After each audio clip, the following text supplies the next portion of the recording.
Em nome de Jesus. Amém? Amém. Glória a Deus. Vamos dar uma aplauso ao Senhor.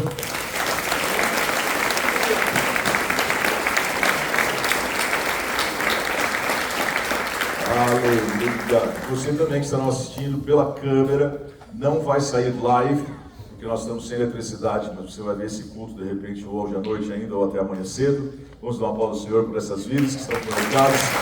Em nome de Jesus. Amém? Só me fala até aonde que pega. Aí. Aqui e para cá. Só isso?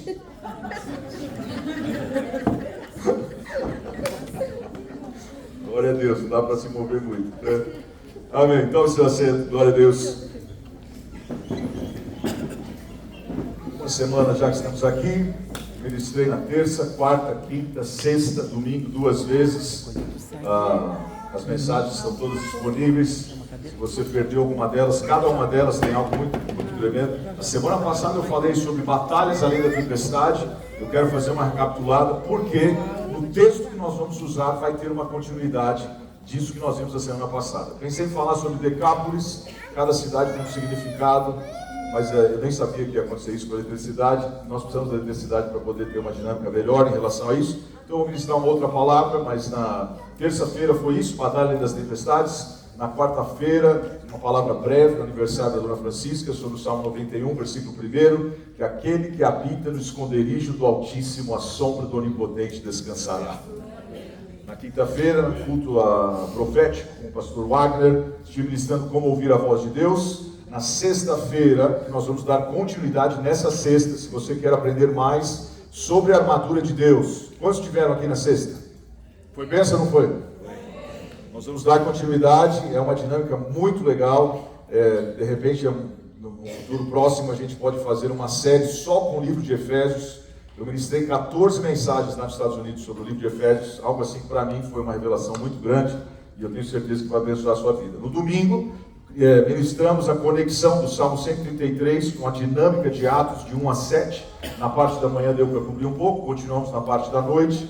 E eu acredito que foi também muito, muito tremendo. Algumas coisas que vimos a semana passada. A fúria da tempestade revela o valor do seu destino. Você que gosta de frases para pôr no Facebook, tem um monte que eu vou te dar. O inimigo ataca cedo, antes mesmo de você entrar no seu chamado. Quantos aqui você passou algum ataque ainda quando você era criança? E de repente você não entendia por quê, mas o inimigo já estava vendo. Será que ele é soberano? Porque só o nosso Deus é soberano. Mas quando ele vê uma dinâmica, ele sabe, nós sabemos que a sabedoria dele é milenar, e ele tenta destruir, desfocar, distorcer, para que você não venha a ser, mas graças a Deus que nós temos a vitória em Cristo Jesus, e que tudo que Deus tem determinado para as nossas vidas vai se cumprir. Amém? A resistência que você está enfrentando pode ser um sinal de que algo poderoso está prestes a acontecer do outro lado. Passemos para outra margem, tem uma dinâmica muito a ver com isso, que o milagre do outro lado está para acontecer, mas o inimigo lança a tempestade no caminho do seu destino. A tempestade não é contra onde você está, mas para onde você está indo. Outra coisa foi, o inimigo tenta afogá-lo nas tempestades da vida, antes que você alcance o seu maior potencial. Quantos estão crendo? Deus ainda vai fazer coisas tremendas através de você. Algumas revelações sobre a fé, muito importante, não só na tempestade. A fé tem um foco. Diga isso comigo, a fé tem um foco. Seja ela no poder da tempestade ou no poder da palavra de Deus. Na realidade, naquela circunstância, a tempestade revelou que a fé dos discípulos não estava na palavra, mas estava na circunstância. Quando nós estamos focados, quando a fé, o foco da fé deve ser esse. Se o Senhor falou que eu vou chegar do outro lado, eu vou chegar lá do outro lado. Amém? Não importa o que aconteça daqui até lá, mas nós vamos chegar do outro lado. A fé tem uma função, ela carrega um poder de ação. Não adianta nada a pessoa falar que tem fé, mas ela nunca sai do barco, ela nunca faz nada que prove ou que mostre que a fé dela, que é a certeza daquilo que se espera, a convicção das coisas que não se veem, ela não é ativada. Então a fé, ela traz consigo o poder de uma ação. Terceiro, a fé tem uma fonte. Nós sempre falamos disso, Romanos 10:17, a fé vem pelo e ouvir a... isso é fato.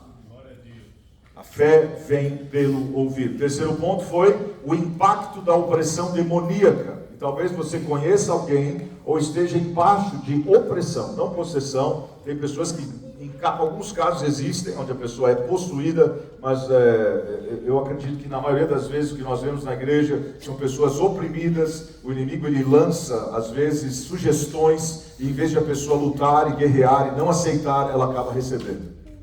Então a pessoa acaba se cortando, a pessoa acaba por causa da opressão, leva ao que eu chamo de uma autossabotagem, fazendo com que as pessoas se destruam antes de cumprir o seu propósito. E uma das coisas que nós vimos em relação àquele gadareno que estava endemoniado, ele achou que Jesus veio para lhe atormentar. Então ele vê Deus como opressor e não como salvador que pode libertá-lo. Em terceiro lugar, a pessoa acaba perdendo a sua identidade. Isso é muito grave.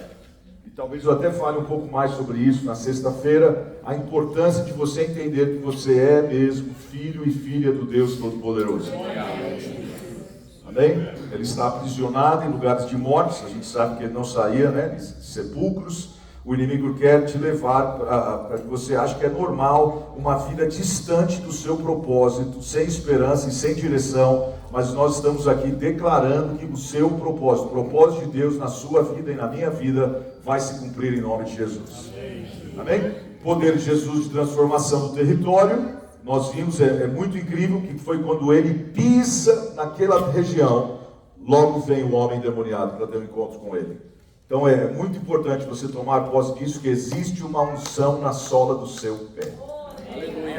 Onde você pisa, Jesus tem autoridade, não só sobre a resistência externa, mas ele também tem autoridade sobre a escravidão interna. A sua presença rompe fortalezas territoriais e transforma regiões. Quem pode dar glória a Deus por isso? Sua transformação é uma proclamação pública do reino de Deus. E o que o inimigo pretendia para o mal, Deus usou para a sua glória. E o testemunho daquele homem que era possuído, ele queria até seguir a Jesus, ele queria voltar com ele do barco, mas Jesus fala para ele anunciar as grandes coisas que ele havia feito por ele para os seus, e a palavra fala que ele foi e anunciou em 10 cidades. Não é tremendo isso? Glória a Deus. Agora, a continuação disso, é onde eu vou estar aqui. Nós temos aí 45 minutos, de acordo com o meu reloginho aqui. Se continuar, tudo bem. Se parar, a gente continua, mas não com a caixa. Marcos 5, 20. Então ele foi e começou a proclamar em Decápolis, verso 20, tudo que Jesus lhe fizera, e todos se admiravam. Tendo Jesus voltado no barco para o outro lado, afluiu para ele grande multidão. Eu vou estar falando sobre a multidão daqui a pouquinho, mas você sempre percebe que em vários momentos tinha a multidão, mas nem sempre a multidão sabia como receber aquilo que Jesus veio para ministrar. Então, por isso que a gente não pode. No começo do ministério, a gente até se empolga um pouco com a multidão. Mas depois você vê que a força não está nisso. Você vê que ele ressalta, ele tira pessoas no meio da multidão para ensinar princípios de fé e como receber da parte de Deus. Quem pode dizer amém por isso? Ele estava junto do mar, eis que se chegou a ele um dos principais da sinagoga. Diga isso comigo, um dos principais da sinagoga. Eu sei que é um texto conhecido, mas eu espero que você fique ligado até o final, porque tem algumas coisas que a gente, quando conhece demais o texto, a gente fala, essa eu já conheço.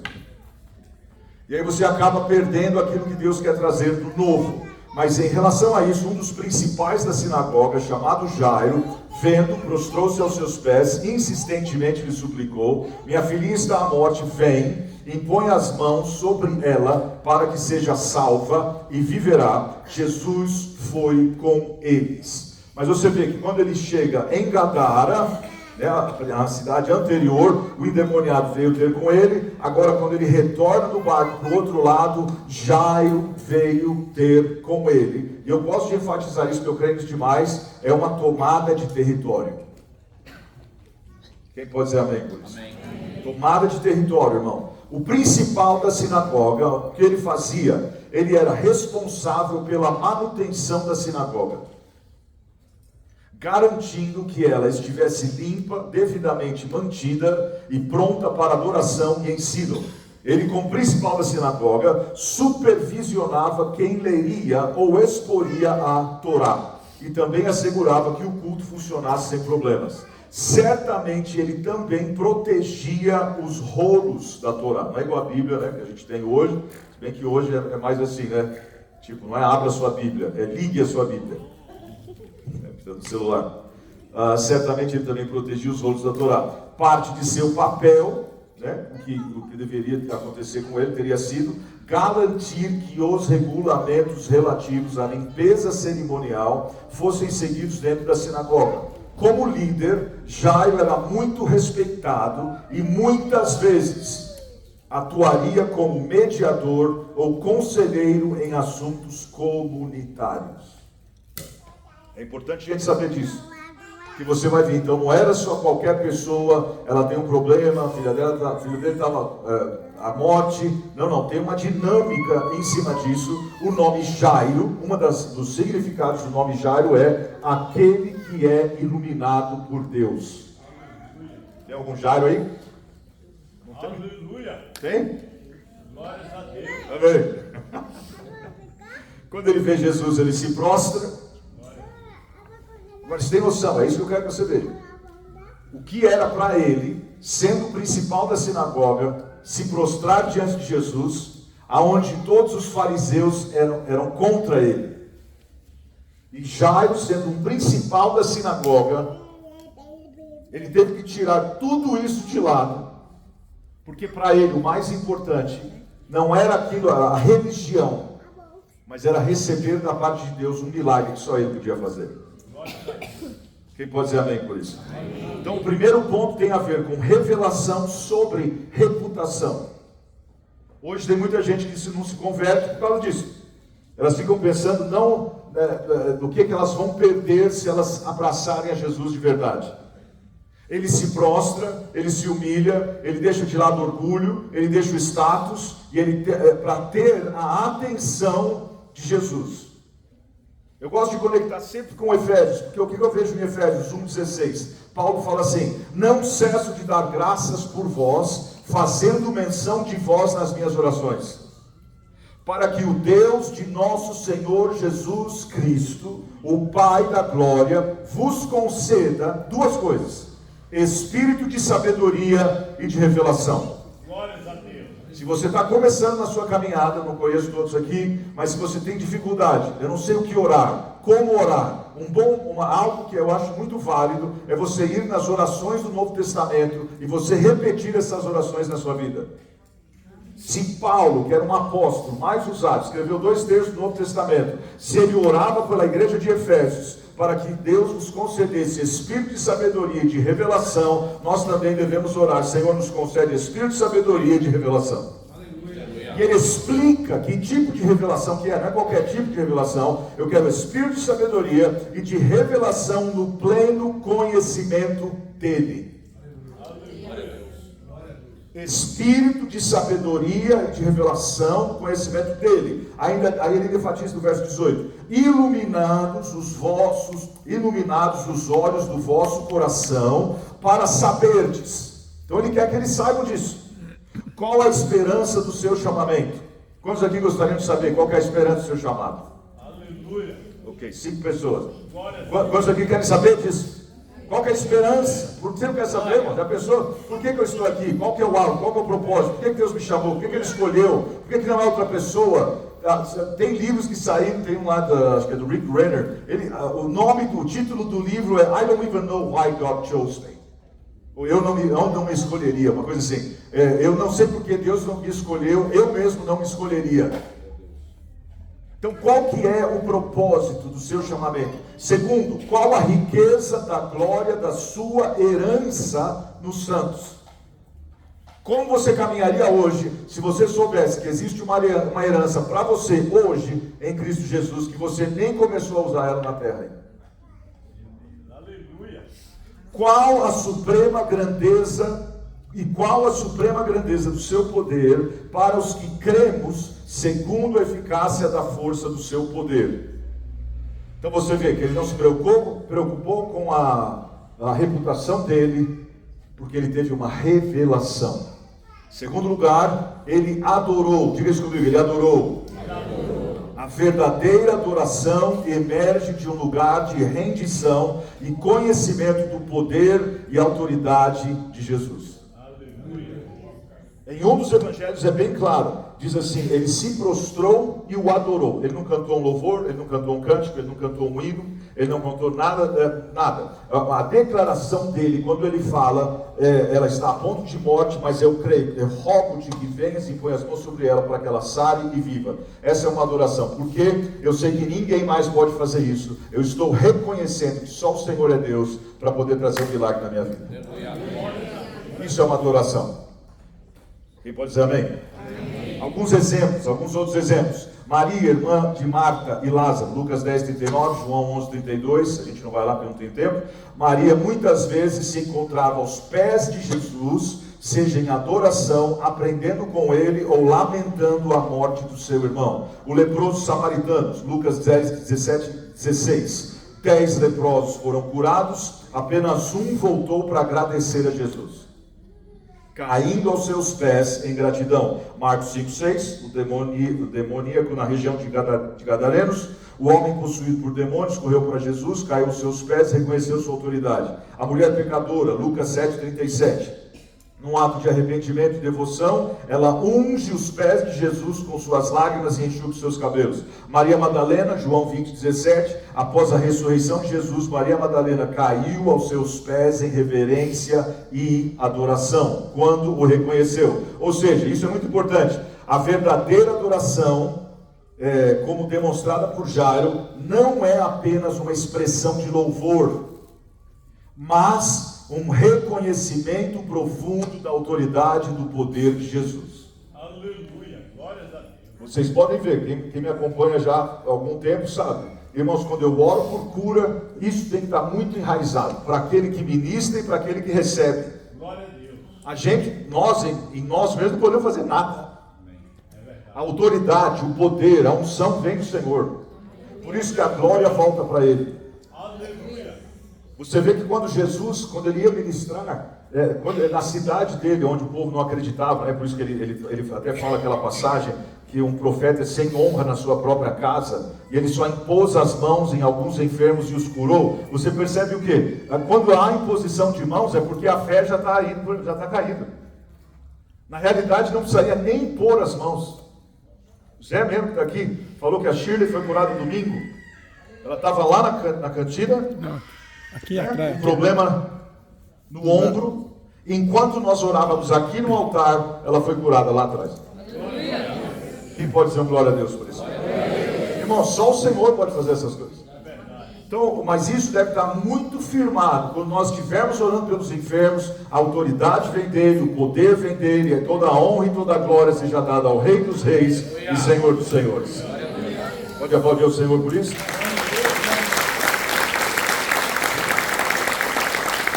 Então, quando a gente fala de adoração, é um ato de rendição, onde a pessoa se submete ao senhorio de Cristo, reconhecendo como o único que tem poder para transformar situações e restaurar vidas. Terceiro ponto, a fé que chama à existência o impossível. Eis que se chegou a ele um dos principais da sinagoga, chamado Jairo. Vendo, prostrou-se aos seus pés e insistentemente lhe suplicou: minha filhinha está à morte. Eu acho que é no livro de Lucas, ele enfatiza que era uma menina que tinha 12 anos. Os outros não, mas Lucas enfatiza. Ele menciona que ela tinha 12 anos. Vem, impõe as mãos sobre ela para que ela sare, seja salva e viva. Jairo não apenas suplicou, ele declarou com fé, chamando à existência a cura e a restauração que ainda não havia acontecido, acreditando que o poder de Jesus pode transformar o impossível em realidade. Isso é muito chave, irmãos, e eu entendo que tem enfermidades e enfermidades. Tem umas que eu vejo que abate mais as pessoas do que outras, mas quando nós desejamos a cura, a sua linguagem tem que ser mudada. Amém. No Brasil não tanto, porque graças a Deus nós temos muitos milagres. Nos Estados Unidos eu já cheguei a orar por tanta gente que a pessoa, eu não sei se ela fica com dó de quem ora, ela fala assim, pastor, não tem problema, se não aconteceu, eu estava a caminho do hospital mesmo. E para mim já revela como que a fé da pessoa estava para receber. Percebe? E aqui mesmo, às vezes a gente pergunta e você pode ver, não, mas você não sabe, não, mas aconteceu isso. Irmãos, quando nós falamos, quando eu faço a pergunta, é coisa rápida. Eu estou assim faz tanto tempo, eu estou com dor assim, eu creio que Deus vai fazer. A pessoa, Jairo chegou falando, eu creio que se o Senhor vier e pôr a mão sobre ela, ela vai sarar e ela vai viver. Ele não chegou falando assim, eu sei que é difícil, mas quem sabe, né?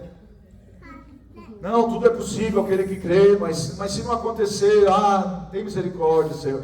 Eu recordo até, crescendo em muitas igrejas, você ia, quando tinha o boletim, nós temos boletim também, mas o boletim não era assim para crer que Deus ia fazer um milagre, era mais assim, vamos orar para que isso vai acontecer, que o Espírito Santo venha conforto. Não se falava em milagre. Na igreja que eu cresci, não se falava em milagre, não se cria em milagre. E hoje ainda há um ataque muito grande em relação a milagres. Mas nós cremos, e eu creio, nós temos visto muitos milagres aqui, para a honra e glória do Senhor Jesus, mas o foco deve sempre estar no Senhor Jesus. O alvo é Cristo. Glórias a Deus. Aliás, quando você vê aquelas duas cidades, que elas iam ter maior julgamento até do que Nínive, é porque houve tanto milagre ali, esqueci o nome das duas cidades agora. Esqueci mesmo, o nome das duas cidades. Mas fala que ia ter mais misericórdia para Nínive do que para essas duas cidades. Corazim e a outra? Gerazim. Gerazim e Corazim. Sabe por quê? Porque foi um dos lugares que mais teve milagre, mas não teve transformação de vida. Então você percebe, o alvo do milagre, irmãos, deveria ser de levar a gente a crer mais ainda e a querer viver para o Senhor. Quem pode dizer amém por isso? Amém. Não é só, não, eu quero milagre, eu creio no poder de Deus, Deus vai fazer, glória a Deus. Não, o alvo deve ser, Senhor, por eu ver tudo isso, eu preciso consertar a minha vida com Deus. Eu quero estar na tua presença ainda mais. Senhor, aquilo que não está certo tem que estar certo, Senhor Deus, porque o Senhor é vivo, o Senhor é real, o Senhor é verdadeiro. Olha o que está acontecendo. Deve acontecer uma mudança de trazer um temor do Senhor, ao invés de a gente achar assim, milagre, acontece o tempo todo. Quem está entendendo? Amém? Ponto 4, através da sua fala, ele se alinha com a vontade de Deus, de Jesus. Né? Eu acredito muito nisso, porque a parte seguinte fala, Jesus foi com ele. Amós 4, 2, 4. Fala o quê? Andarão dois juntos se não estiverem de acordo. Para Jesus ir com ele, é porque ele estava de acordo com aquela palavra que saiu da boca de Jairo. Mas aí diz assim ainda, grande multidão o comprimiu. Hoje à tarde eu fiz uma pesquisa sobre isso. Fiz um levantamento, o que as multidões representam, ou o que as multidões, quando você vai em todos os textos do Novo Testamento, o que tem a ver com a multidão? Deixa eu ler alguns para vocês. Muitas pessoas seguiam a Jesus, não pelo desejo de crescimento espiritual, mas pelos benefícios imediatos que podiam receber. Cura física, provisão material, libertação de opressão. Já pensou? Você está num lugar, só tem 5 pães, 2 peixes, 15 mil pessoas alimentadas. Uhul! Onde é o próximo pão com peixe? Tinha gente que só seguia ele por causa disso. Tinha outros que não era nem para a pessoa ser curada. Ela via, eu quero ver onde vai acontecer o próximo milagre. Nós estamos seguindo a Jesus. Outras, as multidões eram muitas vezes deslumbradas pelos milagres de Jesus, mas falhavam em entender o significado mais profundo de sua missão. As multidões, terceiro, eram facilmente levadas pela opinião popular e podiam ser facilmente manipuladas. A tal ponto que em menos de uma semana elas falam, Hosana, Hosana, bendito aquele que vem em nome do Senhor. E aí depois, alguns dias mais tarde, crucifica, isso mesmo, crucifica-o. As multidões não compreendiam o custo de seguir a Jesus. Ele frequentemente advertia que segui-lo não era um caminho de facilidade ou recompensa imediata, mas um caminho que exigia sacrifício, compromisso e disposição para abrir mão de tudo. Você viu que o amém foi acabando, né? Ai, Senhor, me livre da multidão. As multidões muitas vezes tinham fé superficial. Elas falhavam em reconhecê-lo como Messias, né? Um grande profeta, que traria salvação eterna. Sua visão limitada as impedia de ver a plenitude de sua missão e do seu reino. Marcos 5, 25, aí a continuidade. Aconteceu que certa mulher que havia 12 anos. Então você vê quantos anos tinha a menina? Quantos anos tinha a menina? 12. Existe uma conexão aí imensa. Eu já até conversei com o apóstolo Cleide sobre isso, ele falou, não, tem mesmo. Por quê?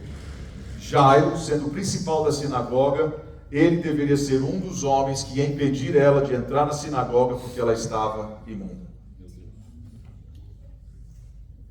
Ela está com enfermidade há 12 anos, não dá tempo de a gente ler em Levíticos. Mas quando você vê a lei da pessoa impura, ela ficava isolada durante o período da menstruação, a mulher. Então você imagina, uma pessoa que tem, para mim era uma mulher muito forte. Quando você imagina alguém, às vezes, se a pessoa tem problemas, as irmãs, quando tem problema de ferro, não é? Já dá uma fraqueza absurda. Imagina uma mulher com uma hemorragia por 15 anos, 12 anos. 12 anos. E a palavra fala, aonde ela se assentar, aquela cadeira é imunda. A cama que ela se deitar, aquela cama é imunda. Ela vai se isolando. Por quê? As pessoas mesmo, chega a um ponto tipo, tem alguma coisa errada com essa irmã aí, 12 anos com o meu problema. Mas a palavra fala, sem contudo nada aproveitar, antes pelo contrário, indo a pior, tendo ouvido a fama de Jesus, vindo por detrás, por entre a multidão, tocou-lhe a veste. Marcos fala, na bainha da veste. Lucas fala, na borda das suas vestes, porque dizia consigo mesma, se eu apenas lhe tocar as vestes, ficarei curada. Aleluia.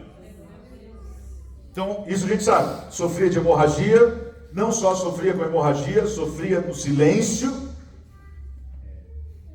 Eu tenho certeza, tem gente que vai se identificar com isso. Excluída das próprias leis da pureza que Jairo teria ajudado a defender, padeceu a mão de vários médicos, e de acordo com esse texto, sendo que ela gastou tudo que ela tinha, ela foi à falência financeira. Eu não sei se a gente conhece muita gente que um problema afetou todas as áreas da vida. Era essa mulher. Outra coisa, quando eu ministrei essa palavra em inglês, eu falei sobre silent bleeders, que são aquelas pessoas que sangram em silêncio. Talvez você conheça, ou talvez você mesmo. Na cabeça da pessoa ela pensa, eu tentei os médicos, não deu certo. Eu tentei os medicamentos, não deu certo. Eu tentei receita caseira, né? Porque sempre tem alguém que tem uma receita.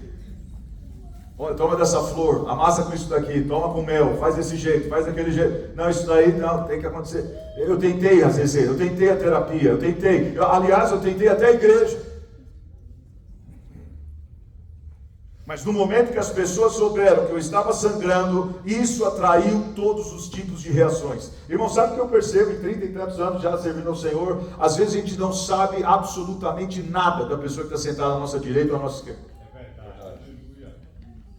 Você pode estar aqui, nós louvamos ao Senhor e graças a Deus por isso, e sentimos a liberdade do Senhor, mas se nós fôssemos mesmo, como agora, você tem que ver que a luz está limitada, mas se a gente fosse examinar e ver o que cada um aqui passa, semana após semana após semana, eu tenho certeza que a gente ficaria chocado. Em alguns momentos, quando acontece alguma tragédia, a gente fala, meu Deus, eu conheci essa irmã há 20 anos, jamais pensei que... Quem já ouviu alguma coisa assim parecida? Quando eu tentei ir à igreja, eu fui acusado de imundo. Falaram que eu não podia declarar, que eu não posso, você está doente. Isso lá nos Estados Unidos é típico, porque tem muita palavra da fé. Se você está doente, você não pode nem falar que está doente. Já comprei cada briga lá. Eu falei, você pode não falar que está doente, mas se você espirrar do meu lado, eu vou falar, sai daqui. Ou vou falar saúde, ou vou falar espirre para lá. Não estou doente. Não, isso não é nada. Não vou declarar que eu não estou doente. Irmão, você está doente. E eu sempre vou para esse texto, porque eu falo assim, Jairo não falou que ela não estava mal, mas ele profetizou em cima do que ela estava passando. Ela está a ponto de morte, mas eu rogo-te para que venhas e impõe as mãos sobre ela, para que ela sare, para que ela viva. Então você vê que a declaração final dele é, eu não vou ficar declarando morte, mas eu sei que existe um problema. Irmãos, como que você pode ser ajudado se você nunca reconhece que existe um problema? Quem pode dizer amém? Amém. Então eu vejo isso em relação à igreja. Falaram que iam orar por mim no particular, mas no dia seguinte, aquele pedido de oração está no Facebook. Essa é típica. Irmão, pelo amor de Deus, não conta para ninguém. Dia seguinte, quando demora demais para o milagre, chegam, às vezes acontece isso, disseram que eu não tinha fé.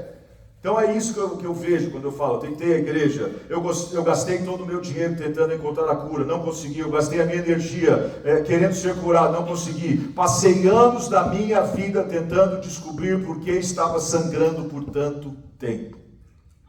E talvez você conheça alguém ou você está aqui nessa noite. Porque, irmão, se tem uma coisa que dá um nó na nossa cabeça, é não entender porquê de uma enfermidade. Quando você ora, busca, jejua, pede, lê, vai na frente e a enfermidade continua. Eu consigo identificar com essa mulher por tantos motivos na minha vida. Quando você faz o que falaram para fazer, mas o resultado não é aquilo que você estava esperando. Eu penso nos amigos de Jó, por quê? Nos primeiros 7 dias a palavra fala que eles tiraram suas vestes, jogaram cinza nas suas cabeças e sentaram onde Jó se assentou. O problema foi quando eles começaram a querer entender como que pode você perder os camelos, perder propriedades, perder os animais, perder a casa, perder os seus bens, perder seu esmoto e perder todos os seus filhos. Eu não sei ainda se hoje, irmãos, a igreja está preparada para ouvir os problemas que estão no meio da igreja. E aí, para a gente passar algo que não é realidade, o que acontece? A gente sangra em silêncio. Muitos escondem as lutas por medo de serem julgados ou rejeitados. Muitos escondem o que estão passando para parecer forte. Muitos estão sangrando emocionalmente, carregando dor não resolvida de feridas, desgosto ou trauma do passado. Eles não podem falar sobre isso, porque se espera que sigam em frente. Muitos estão sangrando espiritualmente, sentindo-se distantes de Deus, mas continuando a frequentar a igreja e até mesmo servindo em algum departamento. Lutando interiormente com dúvidas, culpa, sentimento de pequenez. Muitos estão sangrando em relacionamentos, relacionalmente, preso em um relacionamento quebrado ou tóxico, mas permanecendo em silêncio para manter a aparência ou evitar confrontos. Mas o que é mais incrível na vida dessa mulher, irmãos, ela não deixava de crer. Aleluia. Já pensou? Você perde tudo que você tem, isolado, impedido de ir na sinagoga, sem dinheiro, foi nos médicos, piorou, não melhorou, mas a gente vê que a determinação dessa mulher é quando ela ouve falar de Jesus. Eu fico imaginando novamente. Então o ponto em relação à vida dessa mulher, o primeiro ponto na vida dela, nós vimos alguns pontos na vida de Jairo, mas em relação à vida dela, venha a Jesus quando você estiver sangrando.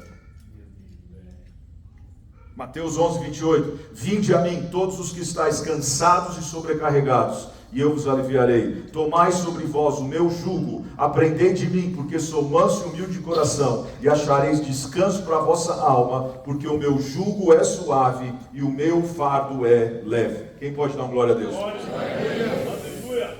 Segundo, em relação à mulher, ouvir é fundamental para receber o seu milagre. Eu sempre falo, acho que eu mencionei, não sei se foi a semana passada, nessa mensagem ou na outra, mas eu oro muito por isso. Ouvidos que ouvem. Quem tem filho sabe que às vezes você acha que seu filho está ouvindo, você está falando para ele, você conversa com ele meia hora ou 2 horas depois, ele fala, não, mas você não falou nada. E eu sempre volto para isso. Ouvidos que ouvem. Marcos 5:27. Quando ouviu falar de Jesus, chegou por detrás dele, no meio da multidão, tocou em seu manto. Ela não ouviu apenas com os ouvidos, ela ouviu com o coração. A sua fé foi gerada pelo que ela ouviu sobre Jesus. O seu milagre foi um resultado direto de não apenas ouvir, mas responder com fé ao que ela ouviu. Tem milagres que aconteceram nesses anos. Eu me recordo de pessoas, por exemplo, que tinham queimação nos pés, ou não sentia a sola dos pés. E na hora que eu estou segurando a mão da pessoa, a impressão que eu tenho, às vezes eu ouço bem uma voz bem suave dentro de mim, mas nem sempre. Amém. Deus abençoe, mãe.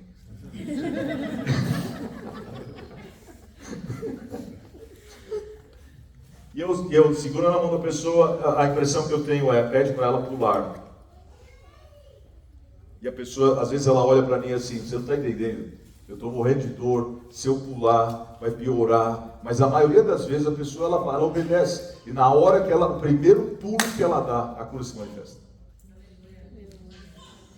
Quando a gente fala, quando eu ensino sobre os dons do Espírito Santo, uma das coisas que eu entendo é isso, quando fala sobre operação de milagres, é algo que você faz que ativa algo que Deus pode fazer.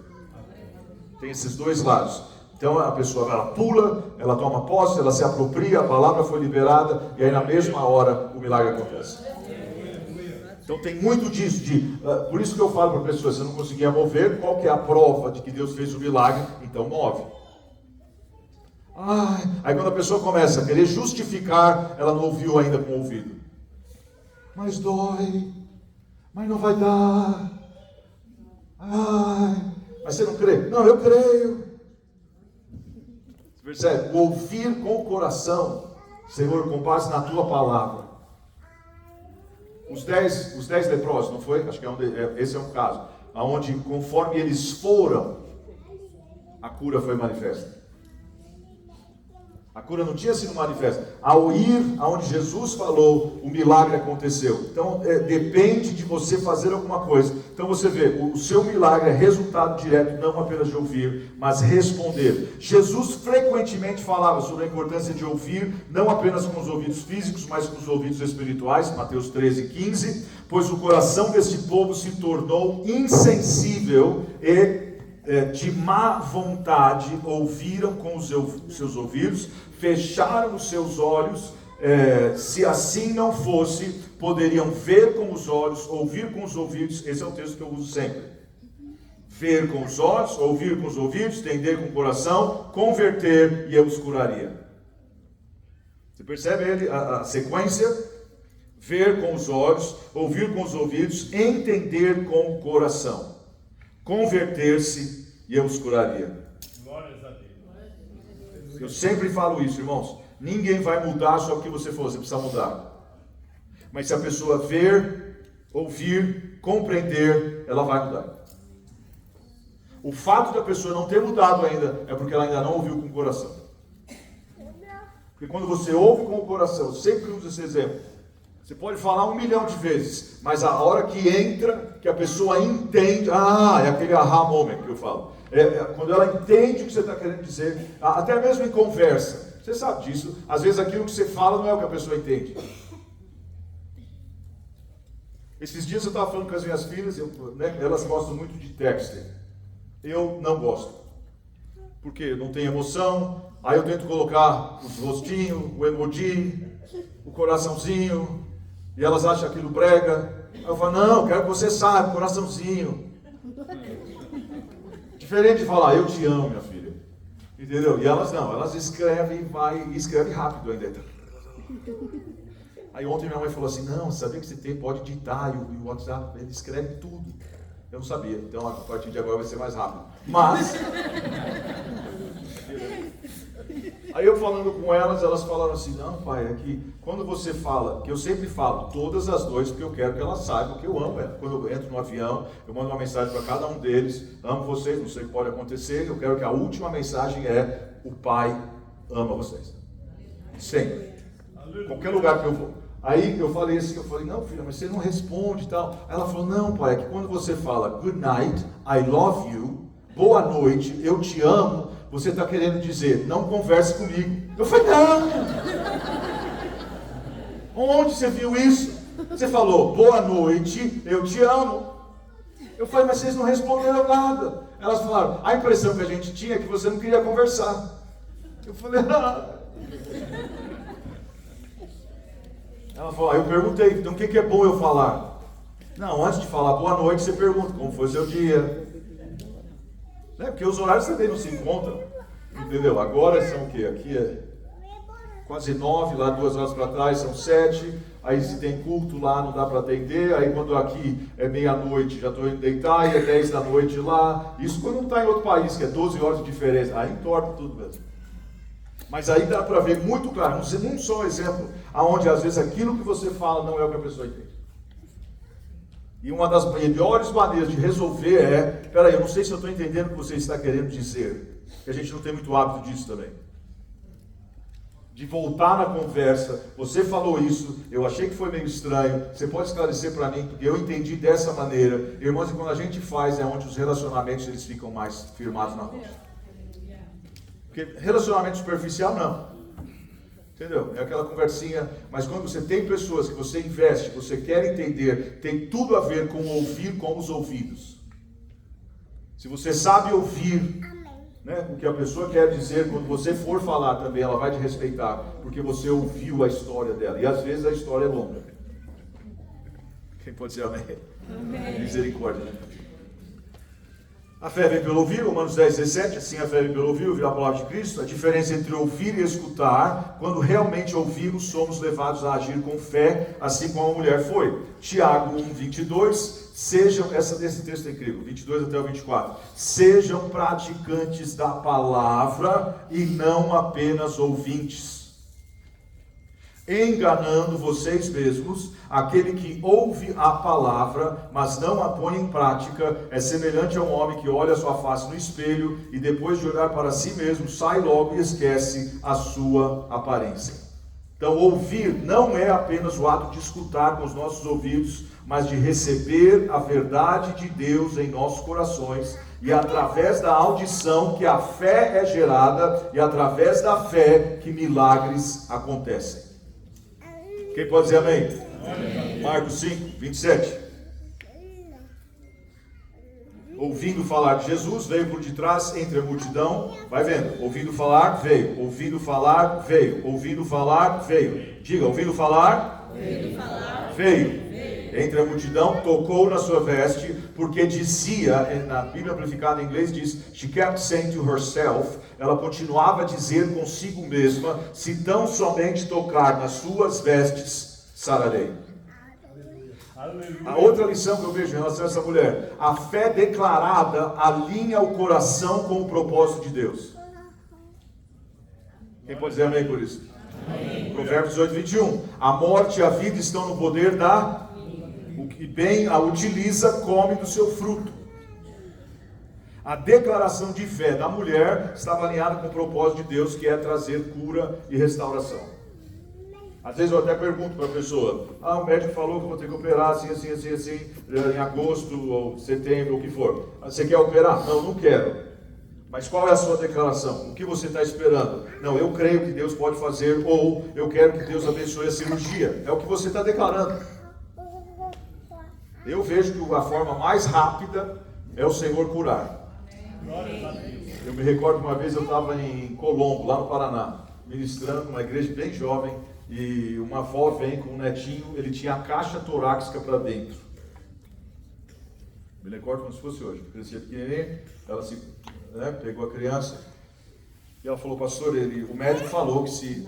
Assim, o único procedimento que tem, eles têm que serrar a caixa torácica para corrigir, porque conforme ele vai crescendo, se não tiver essa correção, vai esmagar o coração dele. E a gente não quer essa cirurgia, muito traumática, mas eu creio que Deus pode fazer algo. É aí que sabe, irmãos. Na hora, foi uma impressão. Eu nunca tinha feito aquilo antes. Creio? Peguei o menino no colo, deitei ele na plataforma, diante de Deus. Eu peguei os meus 2 dedos, passei a saliva, levantei a camisetinha do menino, passei daqui até aqui, assim. Foi mais ou menos uns 5, 6 minutos. Continuei orando pelo povo. A avó começa a gritar que a caixa foi corrigida e ficou uma cicatriz na onde eu passei o dedo. Em 5 minutos. Quem pode dar uma aplauso ao Senhor? Ontem, minha tia, ela vai assistir essa mensagem com certeza. Nós estávamos falando, quando eu fui ministrar na igreja quadrangular, na cidadezinha que ela morava, era Oswaldo Cruz, que ela morava, e a gente foi lá e fizemos uma visita, e eu ministrando, eu me recordo que veio um senhor, ele tinha um problema em um dos ombros, e na hora eu tive a impressão de puxar mesmo o braço dele. Ele falou, não dá para subir o braço. Eu falei, não, senhor, creio, olha para mim. E eu pensei em Pedro, né, João, olha para nós. Peguei o braço dele, acho que foi mais ou menos como Pedro, porque a palavra fala que Pedro também colocou ele de pé, e eu peguei o braço dele e deu aquelas estraladas. Ele gritou, ah! Como é que tá? Foi, morreu, curado. Passa alguns minutos, vem uma senhora assim na lateral, a igreja era bem inclinada, ela vem assim, ela veio chegando, perguntei o que a senhora quer que a gente ore. Ela falou, não, pastor, eu quero só testemunhar, na hora que o senhor puxou o braço dele aqui na frente, eu tinha o mesmo problema, estava sentado na última cadeira, o meu ombro entrou no lugar. Glória a Deus. Agora, deixa eu falar isso também, porque eu sei que tem gente doida, não vá fazer isso sem a direção de Deus. Porque eu também recebi um cara na nossa igreja em New Jersey, ele lia todos aqueles livros que já ouviu falar do Smith Wigglesworth. Ele era um encanador de Londres, e ele só lia a Bíblia, ele não sabia nem ler nem escrever, ele só aprendeu a ler a Bíblia. Na casa dele não entrava jornal, não entrava revista. É um homem usado por Deus. No ministério, embaixo do ministério dele, acho que foram ressuscitadas 17 pessoas. Smith Wigglesworth. Mas o Smith, ele era muito assim, tipo, se Deus mandava, ou ele se tivesse a impressão de dar um soco na pessoa, ele dava. Tanto que em Washington, D.C., levaram uma pessoa na maca, com câncer no estômago, e ele foi, olhou para a pessoa, você crê, você quer a cura, o médico junto, em nome de Jesus, pau! Deu um soco na barriga dele. O médico falou, você matou ele. Ele falou, não, ele está curado. E o cara apagado. Não, o cara morreu mesmo. Aí ele falou assim, ele está curado. Aí o médico disse, você não está vendo que ele está morto? Eu falei, ele está curado. Aí ele foi para o próximo, falou, e você? Eu não lembro quanto tempo levou. Mas de repente o cara levanta da maca, completamente curado, restaurado, para onde glória ao Senhor. Mas é algo muito específico. Né? E esse irmão que chegou na nossa igreja começou a bater em todo mundo. Eu vi agora do povo me ligando depois do culto. Ô pastor, o senhor pode passar aqui porque minhas costas piorou. Então são chamados únicos, né? Não vai chegar a fazer doideira sem você ter uma direção de Deus. Eu me recordo uma vez em Curitiba, tinha uma moça que ela tinha a perna assim, eu não sei como é que chama em português, parece um arco, né? Quando a pessoa anda, o arco assim. Parece, né? E eu me recordo que eu segurei a ponta do pé dela assim, e só falei, Senhor, em nome de Jesus, faz um milagre. Eu, assim, no começo, irmão, acho que isso aí deve fazer pelo menos uns 27, 28 anos atrás. A impressão que a gente deu, porque eu não dava para ver, né, com os olhos naturais, mas era que um anjo pegou a perna dela, um de cada lado, e começou a puxar. A tal ponto que, imagina aqui é o joelho, a perna dela fez assim, estava assim, fez assim. Aí chegou uma hora que eu fiquei com medo. Falei, vai quebrar a perna dela. Aí eu falei, Senhor, se isso não é teu, está arrependido em nome de Jesus. A perna começa a voltar, irmãos, foi alinhada. Até hoje ela fala desse milagre. Nós temos uma amizade ainda até hoje lá em Curitiba, numa das igrejas que eu ministro. Ela falou, não, pastor, eu também fiquei assustada. Mas a perna foi curada. Quem pode dizer amém? Amém. Já ministrei pessoas onde a pessoa tem caroços nas costas. Já aconteceu, não muitas vezes, mas assim, de você pôr a mão em cima e o caroço querer se mover. Como se tivesse um camundongo dentro das costas da pessoa. E você tem que segurar para que aquilo... Sabe? Né? Quando foi, Cândido? A gente foi para... Foi a Rita, não foi? Que a irmã cuidava dela, caiu do banquinho, quebrou o pulso, quebrou a bacia. Estava no hospital. Qual que é a cidade que a gente foi? Casa Branca. Aí fomos lá orar. Oramos pela Rita, oramos pela irmã. Não, fomos no hospital, não queriam deixar a gente entrar. Quando finalmente deixaram a gente entrar no hospital, tinha acho que 3 macas, não, várias macas assim, onde as pessoas estavam. Aí eu não conhecia a irmã da Rita, mas eu falei assim, olha, eu vim de São Paulo para que o Senhor te dê saúde e você levante desse leito. Você crê? Ela não podia nem pôr a mão na maca, porque aqui tinha aberto o pulso dela. E a bacia quebrada.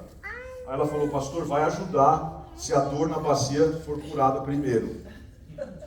Aí amém, nós oramos por ela, foi assim que foi, acho que a bacia primeiro. Oramos, a dor passou na hora. Aí ela já sentou na cama, oramos pelo pulso, completamente curado.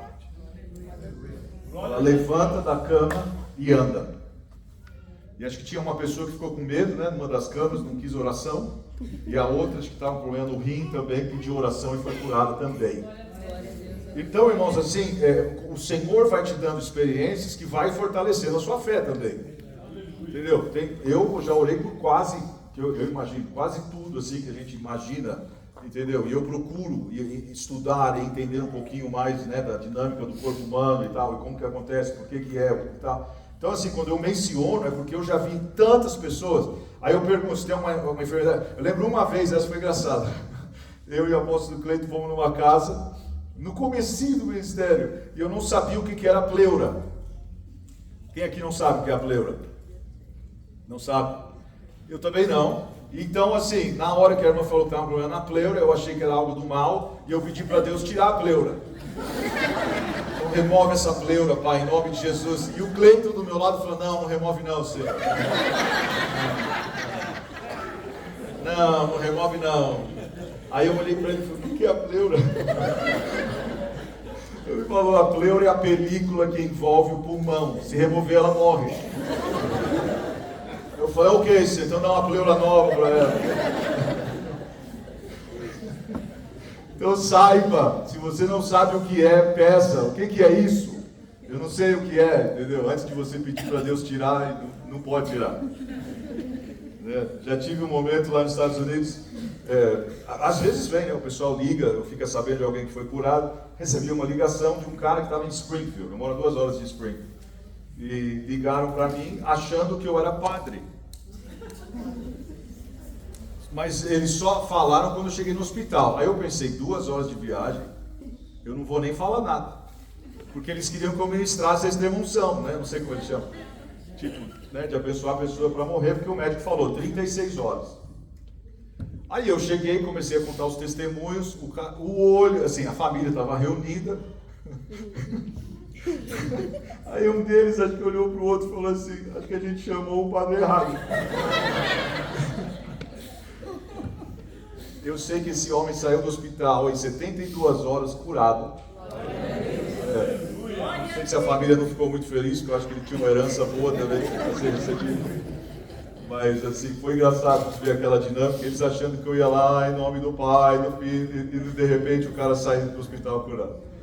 Glória a Deus. Então é isso, em verdade vos digo que qualquer que disser esse monte, né, a declaração da fé da mulher, né, dela dizer, ergue-te, lance-te ao mar e não duvidar no seu coração, mas crer que se fará o que diz, assim será com ele. Eu fiz uma pesquisa assim breve hoje à tarde, porque eu pensei, eu já ouvi muitas vezes falar que a psicologia, até cognitiva, ela confirma a importância da declaração positiva, o efeito que faz no cérebro. Eu não vou, né, ler muita coisa não, mas eu achei isso aqui, ó. Pesquisas na área da psicologia afirmam que afirmações positivas e declarações de fé podem impactar nosso estado emocional e psicológico. A psicologia cognitiva sugere que afirmações podem modificar padrões de pensamento, ajudando a reprogramar crenças limitantes e promovendo um estado mental mais positivo. A neurociência também revela que o nosso cérebro é altamente plástico, em plasticidade do cérebro. Ou seja, pode ser moldado por nossas experiências e pensamentos repetidos.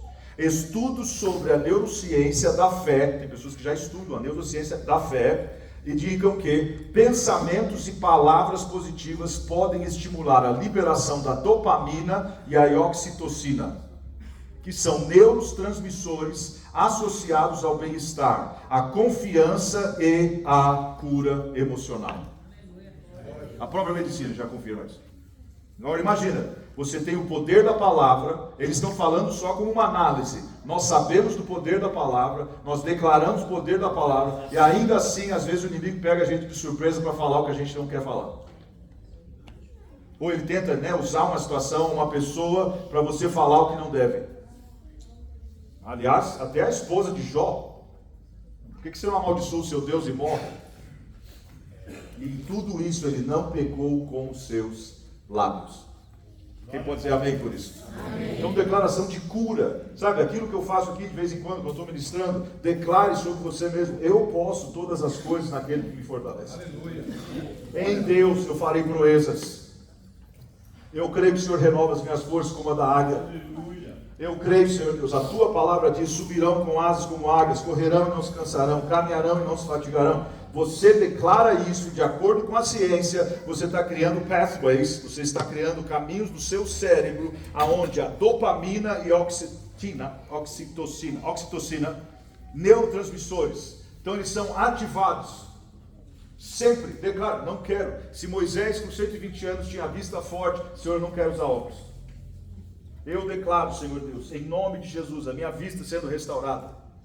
Senhor, a gente ouve tantas pessoas com problemas mentais, principalmente depois do Covid, as pessoas parecem que houve um declínio, aonde doenças mentais, doenças respiratórias, coisas que a pessoa não tinha, ela passou a ter. Irmão, você tem que se apropriar. É uma bênção a gente poder orar por você nos dias de culto, mas o dia a dia é você mesmo declarar: isso não vai prevalecer, eu creio no poder da palavra de Deus, eu não vou morrer, eu vou viver, eu creio no Senhor, eu creio na unção que quebra o jugo, eu creio que a minha força está sendo renovada, eu creio que eu vou ter uma boa velhice. São coisas que você libera isso hoje. Quem pode dizer amém por isso? Já que vai funcionar, para que você vai declarar: desse jeito eu vou morrer, desse jeito eu não aguento, desse jeito não dá mais, agora já era. Não, vira isso da mesma maneira. Se o inimigo tem essa força para tentar te tirar aqui antes do tempo, começa a declarar: Senhor, eu creio no poder da oração. Amém. Eu creio, Senhor Deus, que agindo Deus, quem impedirá? Eu creio que aquele que começou a boa obra na minha vida, ele vai terminar. Quem pode dizer amém por isso? Amém. Então, declarações de cura podem reduzir os níveis de cortisol, hormônio do estresse, e aumentar os níveis de energia e disposição, o que pode influenciar diretamente a saúde física. Glória a Deus. Estou quase acabando. Ela recebeu a Jesus como filho da justiça. Essa parte é lindo, porque fala: tendo ouvido a fama de Jesus, vindo por detrás dele, entre a multidão, tocou-lhe as vestes, porque ela dizia consigo mesma: se eu apenas tocar as suas vestes, ficarei curada. E logo se ele estancou a hemorragia, sentiu no seu corpo estar curado do seu flagelo. Jesus reconhecendo imediatamente que dele saíra poder. Aleluia. Virando-se no meio da multidão, perguntou: quem tocou as minhas vestes? Quem pode dizer amém? Amém. Eu gosto da versão em inglês porque fala assim: And Jesus immediately knowing himself that power had gone out of him, turned around and the crowd said, who touched my clothes? Who touched the hem of my garment? Em inglês fala: quem tocou na orla das minhas vestes? Talvez até tenha em português alguma tradução. Eu não achei, mas em inglês é bem claro: quem tocou na orla das minhas vestes. Agora é importante a gente saber isso. Por quê? Porque a bainha da roupa de Jesus, provavelmente que se referia aqui ao tzitzi, que é as bordas, aquelas franjas, ou borlas, usadas pelos homens judeus para simbolizar, tinha um simbolismo isso, simbolizar a sua aliança com Deus. Números 15:38 fala sobre isso. Fala aos filhos de Israel e diz-lhes que nas bordas das suas vestes se façam franjas pelas suas gerações, e nas franjas das bordas porão um cordão azul, e nas franjas vos estará, para que o vejais e vos lembreis de todos os mandamentos do Senhor e os façais. Então tinha algo assim mesmo. E não seguireis após o vosso coração, nem após os vossos olhos, após os quais andais adulterando, para que vos lembreis de todos os meus mandamentos e os façais, e sejais santo. Então o ato dela tocar nas franjas da veste pode ser visto como um reconhecimento direto à autoridade de Jesus como cumprimento da lei, e era como se ela estivesse clamando pela promessa de cura. Quem pode dizer amém por isso? Amém. Malaquias 4:2 ainda fala assim: para vós outros que temeis o meu nome, nascerá o sol da justiça, trazendo salvação. Eu procurei no original dessa palavra também, porque essa palavra no original em hebraico é saúde, recuperação e cura. Para vós outros que temeis, quantos aqui tem o nome do Senhor? Nascerá o sol da justiça, trazendo saúde, recuperação e cura, e a tradução é nas suas asas, que são essas franjas. Saireis e saltareis como bezerros soltos da estrebaria. Então ela não estava apenas tocando numa roupa, ela estava stretching forth. Ela estava alcançando, ela estava tomando posse das promessas de Deus, que era o que se simbolizava. Ela acreditava que Jesus era o cumprimento da lei. Essa borda geralmente era localizada na parte inferior da roupa, exigindo que ela se abaixasse fisicamente. Então isso aponta ou demonstra a humildade e o desespero pela reverência. Espiritualmente alinha-se com a ideia de que a cura muitas vezes exige que nos humilhemos diante do Senhor. Tiago 4:10. Humilhem-se diante do Senhor e Ele vos exaltará, ou Ele vos honrará. E a honra que ela teve foi incrível, irmãos. No verso 31, respondeu-lhes Jesus, seus discípulos: vês que a multidão te aperta, dizem quem me tocou. Ele, porém, olhava em redor para ver a que isto fizera. Então a mulher, atemorizada, tremendo, consciente do que nela se operava, veio, prostrou-se diante dele, declarou-lhe toda a verdade, e ele lhe disse: filha, a tua fé te salvou, vai-te em paz e fica livre do teu mal. Agora, quando ele afirma isso, irmãos, isso aí também, eu fiz um outro estudo em relação ao que acontece quando a pessoa é reconhecida publicamente. Alguém que estava colocado de lado, que estava só 12 anos no isolamento. Ela era assim, mexeu com a identidade dela. Então quando Jesus chega e fala, filha, ela não era mais definida por sua condição, mas por seu relacionamento com Jesus. Ela foi restaurada à vida comunitária, a adoração no templo e a dignidade pessoal. Salmo 147:3, sara os quebrantados de coração, liga-lhes as feridas. Salmos 34:18, perto está o Senhor dos que têm o coração quebrantado, e salva, cura, recupera os contritos de espírito. Quem pode dizer amém por isso? Amém. Então é só para você entender, e eu termino com essas frases aqui: você não está sozinho. Amém? Você não está sozinho. Então coloca a sua fé em prática, coloca a sua fé em ação, esforce-se para tocar nas vestes de Jesus, para alcançar as promessas de Deus. Não tenha medo de se humilhar para tocar nas suas promessas. Amém. E deixa que Deus use a sua vida para desafiar, o status quo, o que os outros esperam que aconteça. Vá além da multidão, receba algo hoje da parte de Deus, mas mais do que isso, receba a sua nova identidade em Cristo Jesus. Quem pode dizer amém? Amém. Eu tenho certeza, irmãos, que o Senhor continua querendo curar aqueles que estão sangrando em silêncio. Quem pode dizer amém por isso? Amém. Então vai se colocando em pé, nós vamos orar.